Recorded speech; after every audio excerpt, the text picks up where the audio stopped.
Interlagos has done it again. Provided some sort of epic moment in a race every year. They do it every year. Every single year. Even if it's not for the win, Max Verstappen won again. Do we have to talk about it every... It's like a weekly thing at this point. It's tradition at this point. We don't have to talk about it. But that's not what we're going to talk about first. We're going to talk about that epic podium finish first. So Max Verstappen is down the road. Lando Norris is even a good bit down the road. But the battle is for third. Sergio Perez and Fernando Alonso. Two guys who had a lot of podiums early on in the year, but are on a bit of a drought. Alonso hasn't been on the podium since the Netherlands at the end of August. Perez hasn't been on the podium since Monza at the beginning of September. It has been a while for these two. Now, Alonso was ahead the majority of the time. Aston Martin, a pretty good weekend considering how the last few weekends have gone. It was amazing to see them back up front. And Perez, he's had a disastrous second 2/3 of the season. And it was good to see him back up front as well. Alonso started fourth on the day. Perez started in ninth. They both had to make their way up through the field, obviously. Alonso did not get a great start. Stroll did not get a great start from third. Norris ended up jumping to second. Perez got a good start, was up to sixth by lap one. There was a crash. We'll talk about that later. But it all comes down to the end of this race. These two had been playing strategy games with each other. Perez was trying to undercut Alonso. Alonso trying to get fresher tires so he can stay ahead of Perez. Red Bull obviously has the best car this year, trying to get their first ever 1-2 in the driver's standings. They've already locked up the constructor's standings. Verstappen's already locked up the driver's championship. Well, Alonso was doing a great job defending, and Perez got within DRS with, I want to say, 10, 15 laps to go, somewhere in there, and it seemed like, to me at least, I thought it was over. I thought with the DRS, with how fast that Red Bull is, there's no way Fernando Alonso can hold him off. I will never doubt Fernando Alonso again after thinking that. He held on until about 2 to go. With 2 to go, Sergio Perez had enough time. He got close enough that when he was in the DRS range, he was able to make the pass on Fernando Alonso and was able to hold him off. So you got the DRS on the front straight, and then you go through the Senna S, and by the exit of turn 3, you got DRS again for whoever's behind. So Perez makes the pass on Alonso. Alonso's now behind Perez, entering turn 3.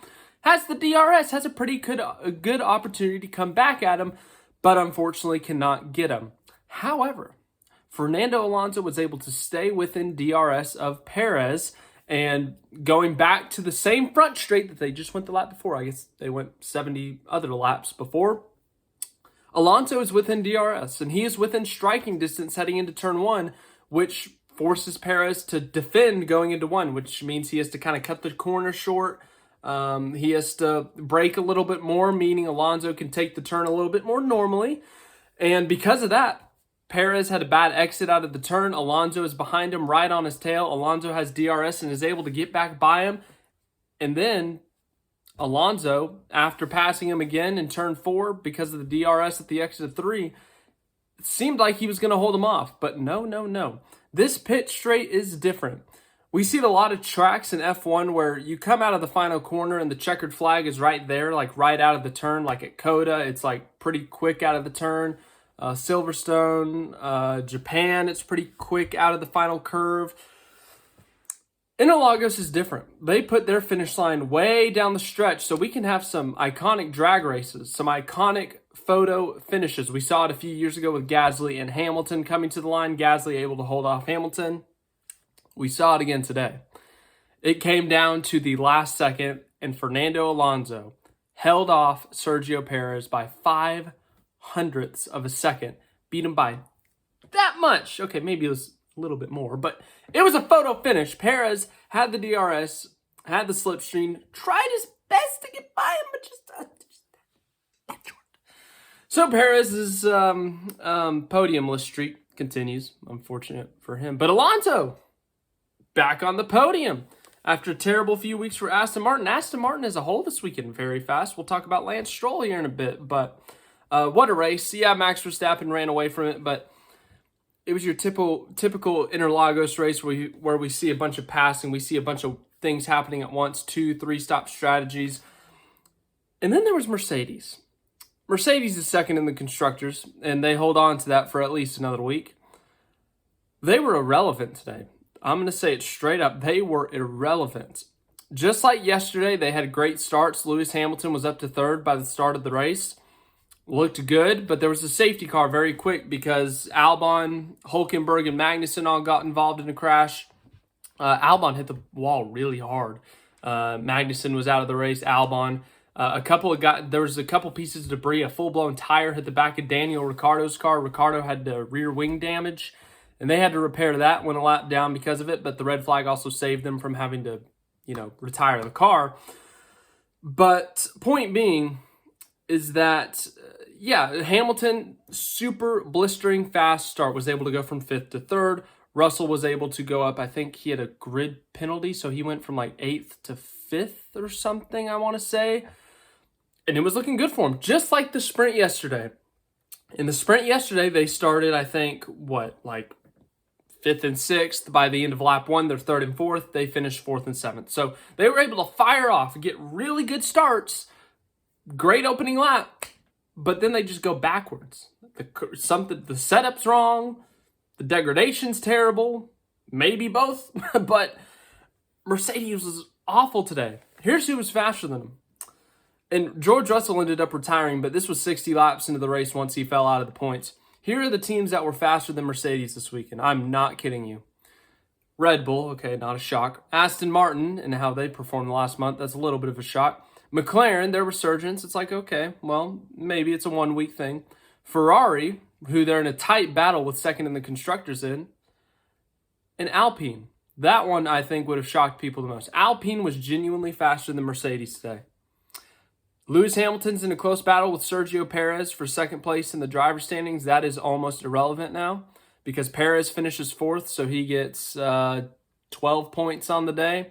Hamilton only ended up with 2 or maybe 4. So Perez is back a race ahead of Hamilton in the driver's standings, and 2 races to go. You're going to need some things to happen. It's not completely out of the question, but you're going to need some help. But Mercedes just a shockingly bad race today. Like last year, they got a 1-2 in this race. I know the car is different. The philosophy is different. You got side pods now, but they were terrible today. For their standards, to have one car on the points, the other one DNFing, it was rough. Let's look at the results. Max Verstappen wins again. As I said, do we really need to talk about it? Win number 17 on the year. He's over 500 points on the season. Yeah. Good for him. He's close to passing Prost on Vettel on the all-time wins list, I think. I think he just passed Prost. Lando Norris finished second. Another great race for McLaren, for Norris at least. Piastri had some troubles on the formation lap, and we'll talk about more troubles on the formation lap later. Norris had a great race. He was able to get second off the line, and he started 7th, so that was very impressive, and he held on to second the rest of the race. No threat behind him. Wasn't able to catch Verstappen. He was kind of just there in second. No threat behind. Couldn't really threaten the guy ahead. Second. Good for him. Good for him and his team in their fight for 4th in the constructors, but might not be enough because who did better? Aston Martin. They're back for at least 1 week. Aston Martin. Fernando Alonso finished 3rd. I talked about that photo finish already. How Fernando Alonso didn't win Driver of the Day is a little bit surprising. He drove his guts out today. He did a great job. Defensive masterclass. It was like watching him in Hungary in 2021 all over again when he held off Hamilton, and then that ended up being why Ocon won. Fernando Alonso, there is a reason he's a 2-time champion. He's won 32 races, I think. There's a reason. He's one of the best drivers in F1 history, and he showed it again today, holding off the Red Bull of Sergio Perez. Perez desperately needed a confidence boost. This is going to help the confidence. I think not being on the podium and getting held off by Alonso is going to hurt a little bit, but at the same time, Perez put together a great race. He made his way up through the field. He made clean passes today. They had the pace. He didn't do anything dumb. He didn't go over his head like he has the past few races. He kept it clean. He kept himself calm, and he gave himself a shot at the podium at the end. And yeah, he fell short, but when you look at how Mercedes did, that's great for him in second for the driver's standings. Lance Stroll finished 5th. How about that? As I said, Aston Martin as a whole this weekend was great. which is weird to say considering how they've been the last month. But Aston Martin has been great. Fernando Alonso third, Lance Stroll fifth. This might be their best result of the year. Maybe one of those early results in the year when Fernando got second, Lance Stroll might have picked up a sixth or something, and you can mathematically say that's better. But overall, Aston Martin as a whole showed speed throughout the day. Lance Stroll kept it clean. Lance Stroll did a great job. Lance Stroll had pace, ladies and gentlemen. It's a miracle. But Lance Stroll, a great day for him, a great day for Aston Martin. They pick up 25 points on the day. How about that? I don't know who got the fastest lap. I think it was Norris, but they get 25 points on the day. That is big for their fight against McLaren, as Norris only got 19. Then we go to 6. Carlos Sainz in the Ferrari was having some clutch issues throughout the day. He said that they needed to go back to Maranello, and when they got back to Maranello, throw the clutch away. He said it's trash. Good day for him. Good day for Ferrari. They inch up on Mercedes in terms of the constructors. It's a possibility that Ferrari can finish second in this Constructors' Championship, but they're going to need some help from Leclerc, and Leclerc, it wasn't his fault, but we'll talk about him later. 7th place, Pierre Gasly. Great day for him to finish 7th to beat the Mercedes cars. And speaking of Mercedes, Lewis Hamilton, one of his, it seems like, favorite tracks. He always loves going to Interlagos, going to Brazil. Almost won this race last year. 2 years ago, of course, had that tremendous drive against the field, really, when he had to come back from last during the sprint, started 10th in the main race. And then last year, finishing second, a Mercedes 1-2. This year, a race to forget. I'm sure he had a great time in Brazil. I'm sure he had fun in Brazil. But the race itself, he's going to want to forget. They were irrelevant today, as I said. 5 teams were better than them. It's a miracle that they finished in the points. Russell ended up DNFing. Hamilton barely got points. Disaster of a day. Something's wrong there. They better hope they don't repeat at Vegas and Abu Dhabi. Thankfully, the season is ending, though, so they can focus on next year. Then we go to 9th place, Yuki Tsunoda. AlphaTauri's on a little bit of a streak here. They got points with Ricciardo last week. They got a bunch of points the week before with Yuki at the U.S. Grand Prix. AlphaTauri's on a tear. They're on a tear, everyone.